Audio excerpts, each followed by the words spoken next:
Hello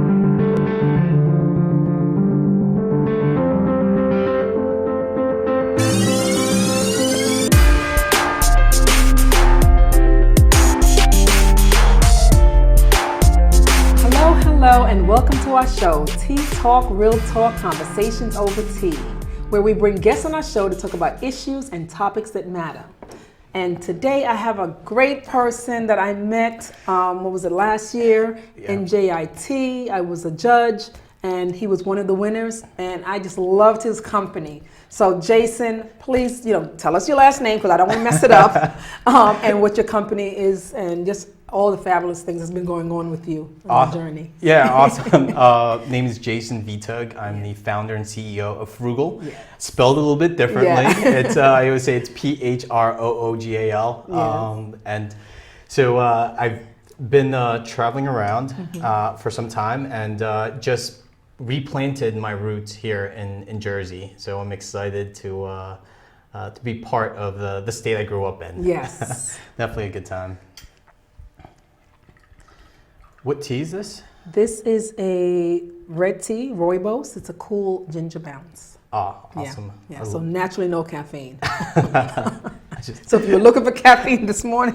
No, this is good. I love tea. I drink tea all the time. Yeah. It definitely calms me and it gets me centered and Doesn't focused. it? That's what I say to people. First thing in the morning, you get up, have a cup of tea, because the first thing, it connects you to nature. And I say nature is God, And then after that, it connects to your soul. You have to sit looking at yourself deep inside and say, why am I here? And then once you find that, you go out into the world and now tea, it's now connecting you to people. So I think it's just a wonderful cycle to start with tea. So. Yeah, I completely agree. And when I had the opportunity to backpack around the world, I had the opportunity to taste different types of teas. I can imagine. That must have been fantastic. It was. So you're looking at like my journey of I'm a first-time entrepreneur. So this is my journey of growing up here. I grew up in Elizabeth, New Jersey. Okay. And then I attended Rutgers and I got this wonderful opportunity to work in corporate America. And I worked in banking, specifically a credit union out in Silicon Valley. Okay. So I moved out to Palo Alto and just meeting the type of people that were working in technology and that was just so exciting. And but that was also my first take in being an executive. Okay. I was VP of Marketing and Business Development over at the credit union. They took a chance on me and I remember my CEO saying, you had so much passion, we didn't know what you were capable of. Right. But that's what it's all about. If people can see that passion in you, that says a lot.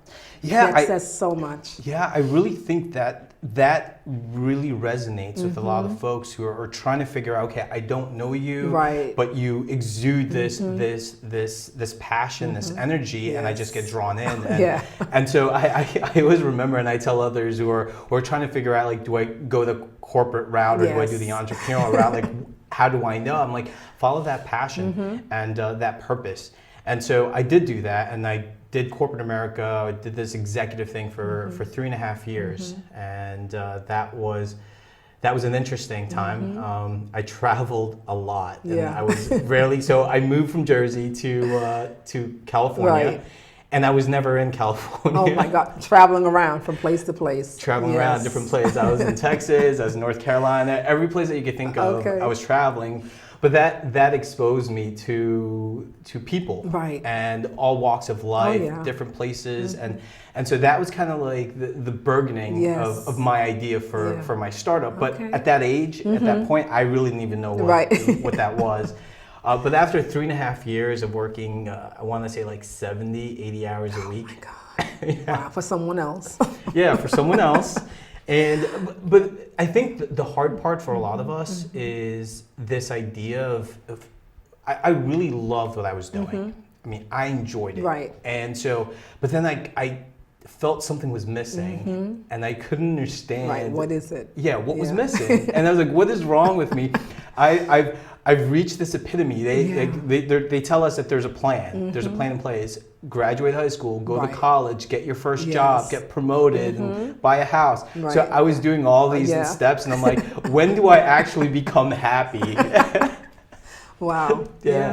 And so So I think that there was that pivotal moment after working endless hours and enjoying it. I was just there's that gut and we talked about this like that inner spirit saying something's missing. What is it? And that's when I realized it's like I need to take a step back. I need to figure out, get away from the hustle and bustle of things. And it is, especially when you're traveling, because I worked with IBM for 8 years, and not the whole 8 years, but I'd say the last 2 or 3 years I traveled a lot to different companies, to different states. I didn't really do anything international, but I was from different states. And so, like you said, it's good. I always like going around to different places because you meet new people, you learn different things, and so that also opens up your mind. I think so. I understand what you're going through, or what you went through at that time. Well, yeah. And then so then I did more traveling afterwards. So when I decided to leave my corporate job, so this was back in 2011, mid 2011, I decided I'm gonna leave. I think I'm done. Right. And that's just a really everybody must have been shocked. Everyone was, and my executive team as well as my board of directors. I mean, they were very supportive. Right.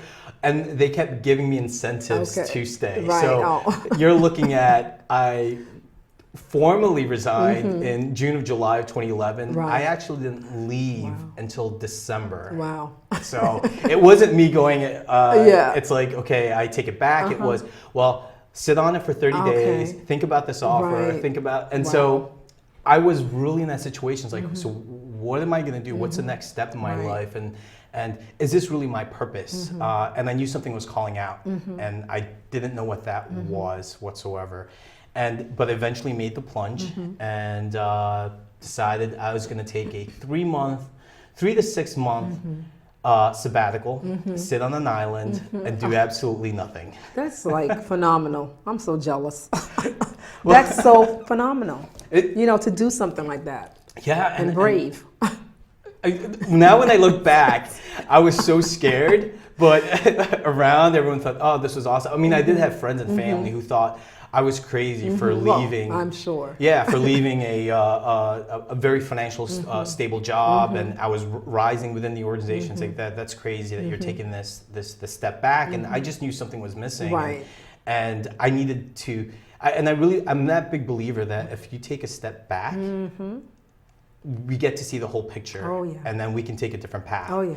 And I didn't know that back then. So hindsight is powerful, right? It's 2020. It is. And but anyway, my 3 to 6 month vacation or staycation on an island ended up not me sitting down on an island. Right. I actually ended up backpacking through 20 countries in 12 months. That's awesome. Oh my God. Yeah.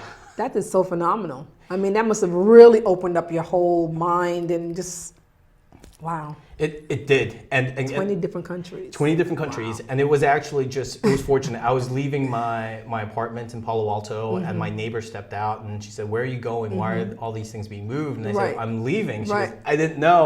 I told her my plans.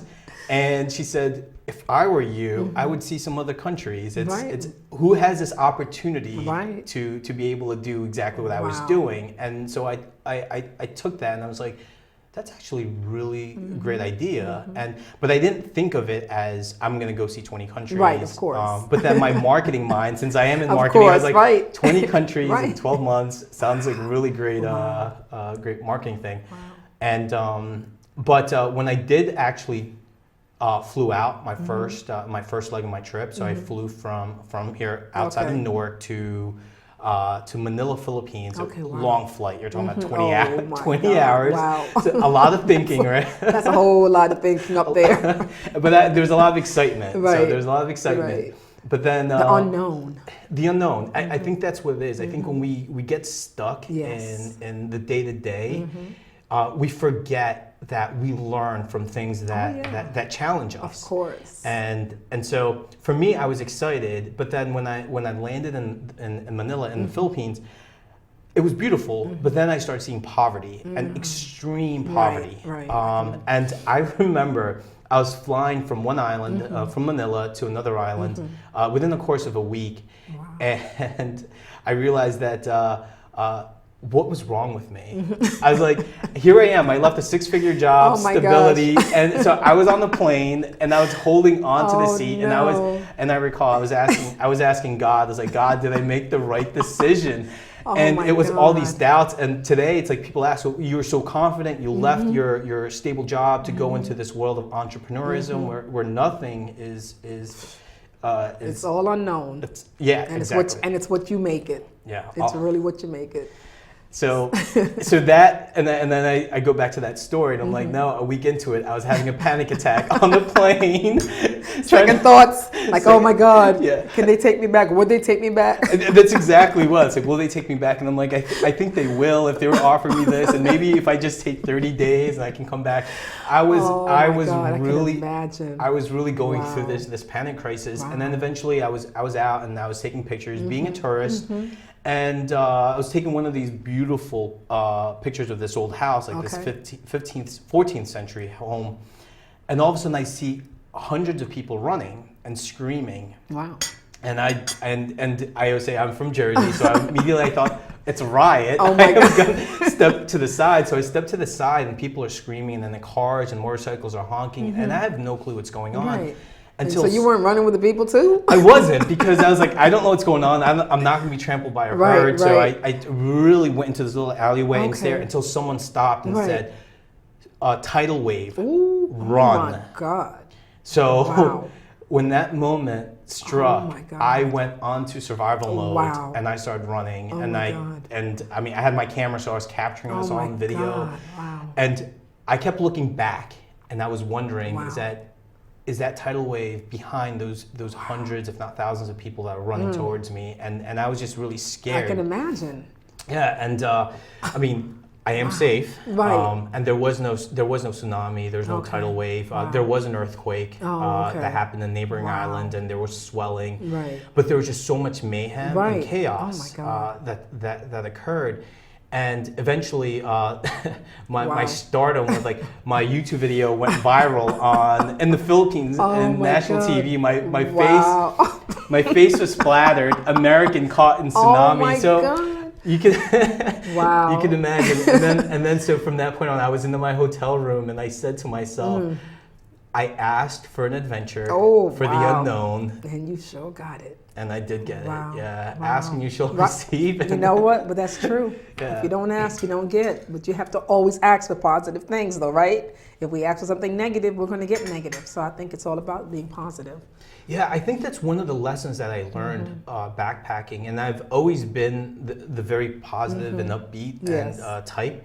And what I learned speaking with people from different walks of life, different countries, different cultures, is that they may not have much, but they still look at the positive aspects of life. Right. They're not searching for, they're actually living happiness. Right. They might be searching for income and for food. Of course. But when you talk to them and you speak with them, they exude this energy and this happiness, and they're so giving. It's truly amazing. Much more giving than people that might have money.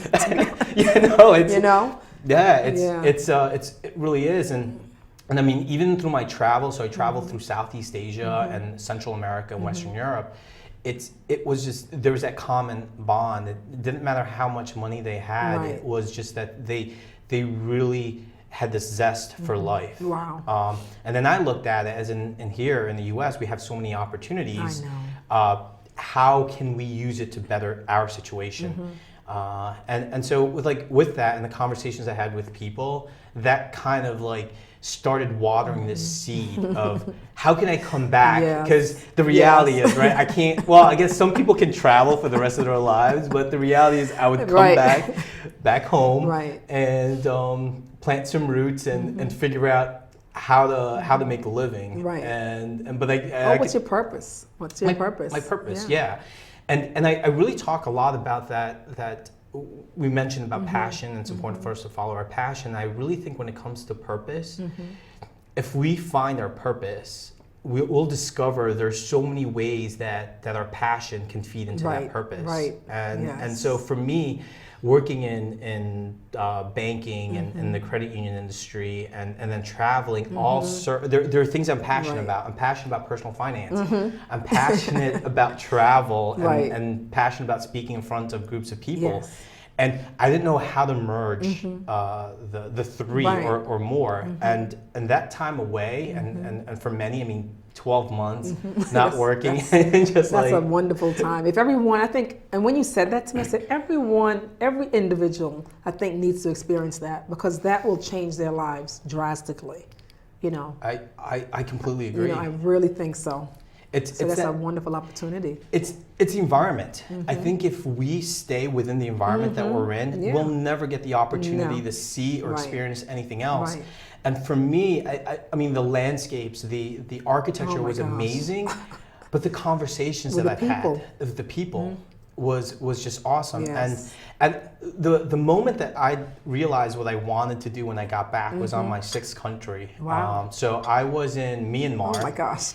I've never even heard of this country, and that is just really bad for me. But since then, I've been talking about Myanmar, which is formerly Burma, right next to Thailand. Okay. Never heard of it until I met some backpackers who said, "Oh, come with us." Wow. It's just opened up, and Americans are able to go into the country now. And so I was like, this is awesome. Wow. And I got in there, and we were only allowed for 20 days, and I spent that whole entire 20 days there. And I was sitting on top of this 8th century temple. Wow. And just staring at 4,000 temples jutting out of the jungle landscape. Wow.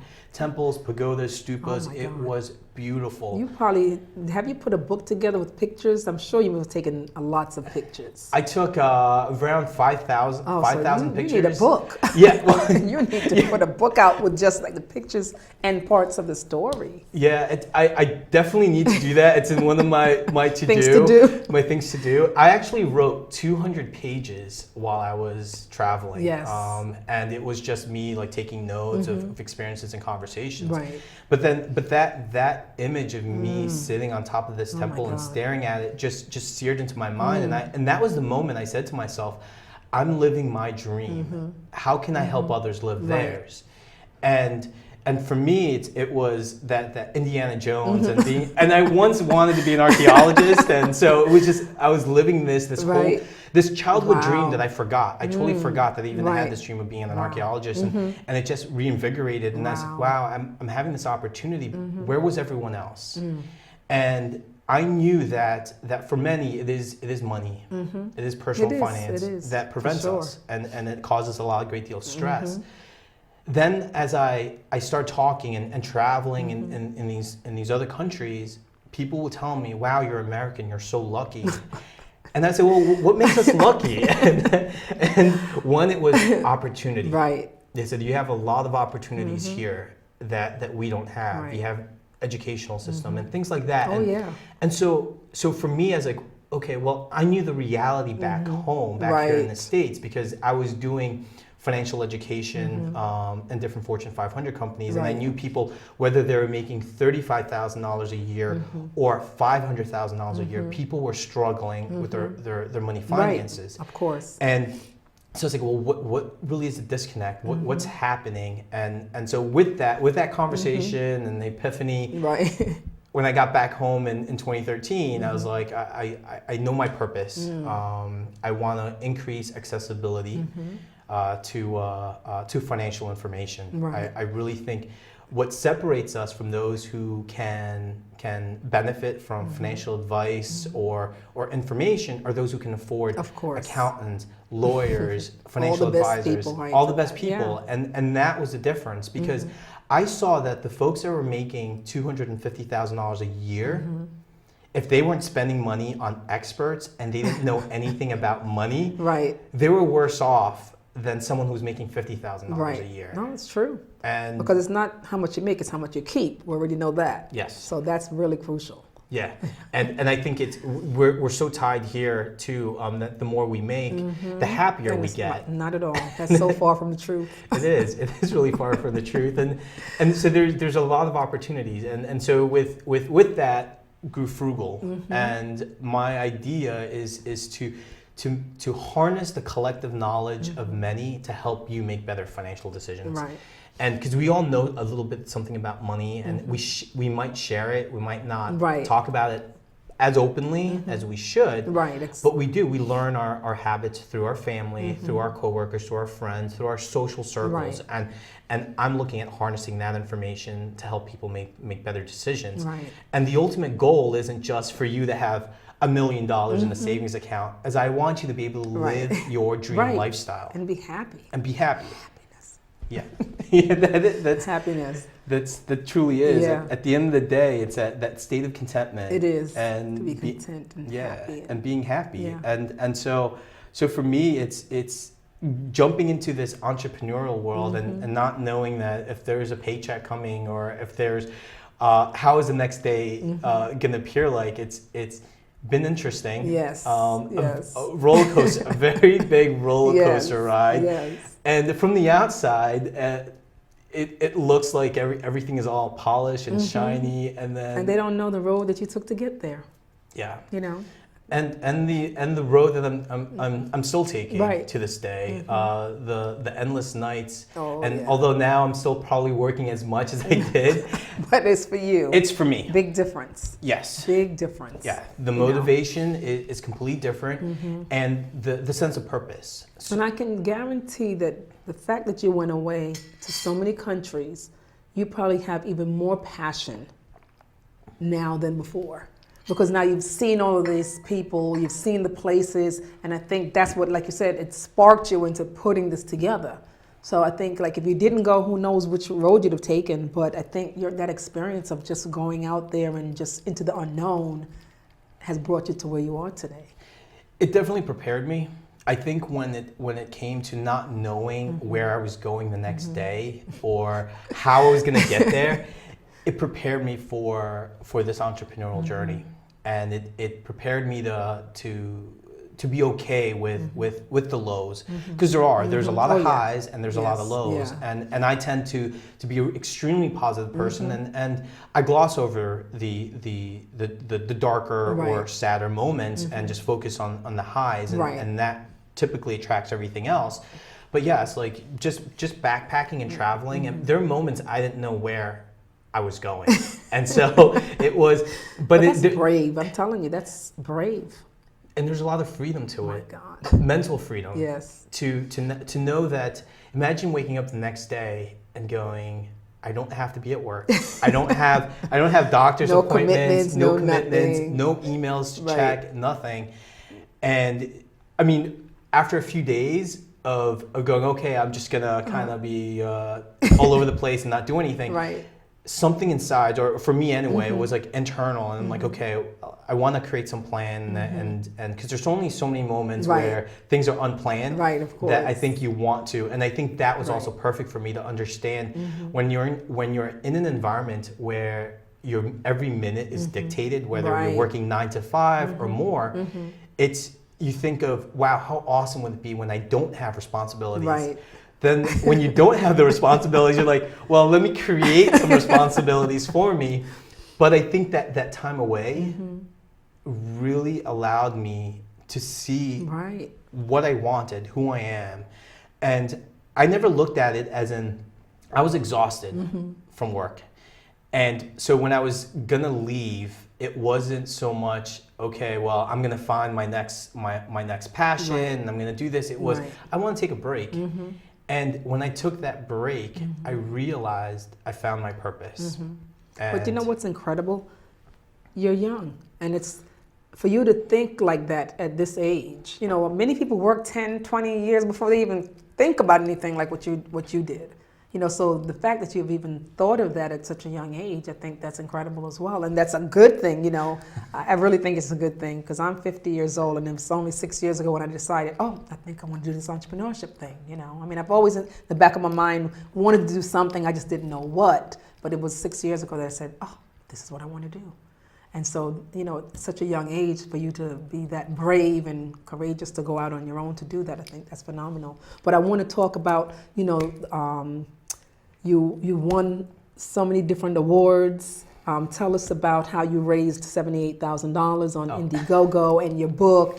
Tell us about some of those things. Yeah, so there's definitely a lot going on, and so through this entrepreneurial journey, I was trying to figure out how do I start my company and the traditional channel. So I was looking at, do I apply for a loan? Do I beg and borrow from family and friends about like raising this, and here I am. I just did the trip of a lifetime, and now coming back asking for people for money. So it was kind of one of those like, I know. What are you doing? But I think as we mentioned, like the passion and the purpose really stood out, and I kept hearing a lot of things about crowdfunding. Yes. And so I started researching, and actually in May of 2013, a good friend of mine was doing his crowdfunding campaign, and he raised over $500,000. Oh, yeah! Wow! So with that, wow. I was impressed, and I was there in the beginning when that's impressive. $500,000. $500,000 through I think it was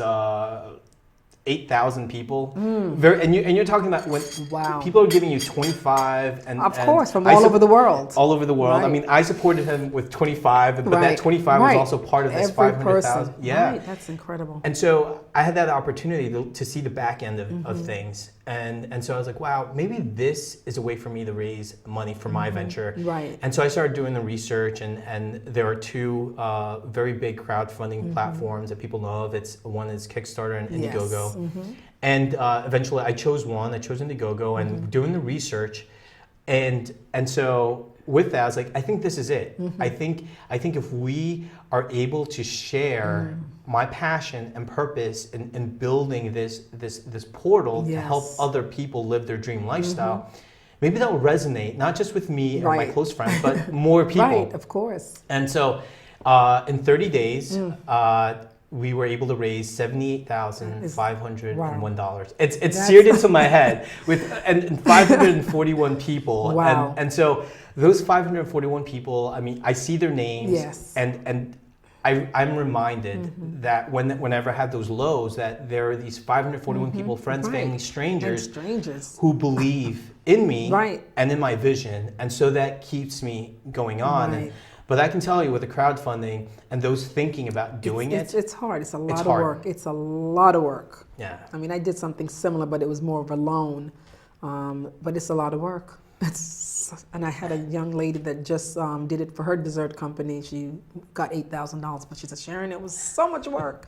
So I know you wrote a book about it as well. Yeah, so it's part of my way to pay it forward. I would get a lot of entrepreneurs ask me how was I able to raise that amount of money through crowdfunding, and so I decided to take all my emails and notes, and I wrote a book.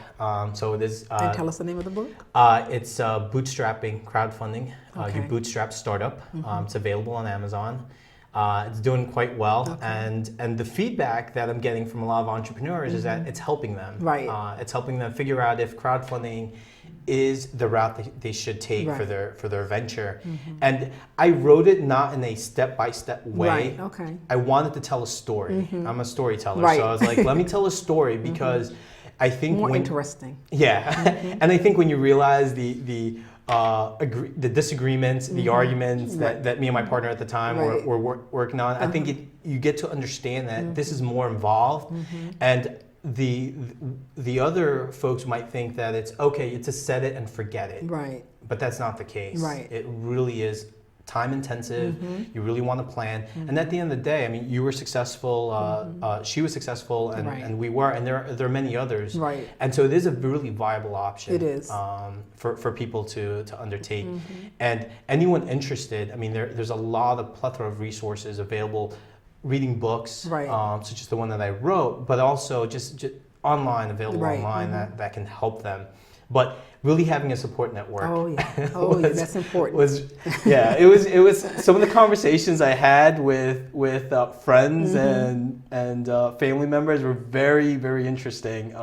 When you're asking them for, hey, can you support me with $20 or $25? I know, everything counts. So you also were a top contender for the IBM partnership. What was the name of that one again? That was the IBM Watson partnership. Yes. So congratulations. Thank on you. That. I'm excited. Yeah. we are out of time. Oh, okay. Oh my gosh. Great way to end. Thank you so much for coming on the show and giving us all this wisdom. Until next time, bye-bye.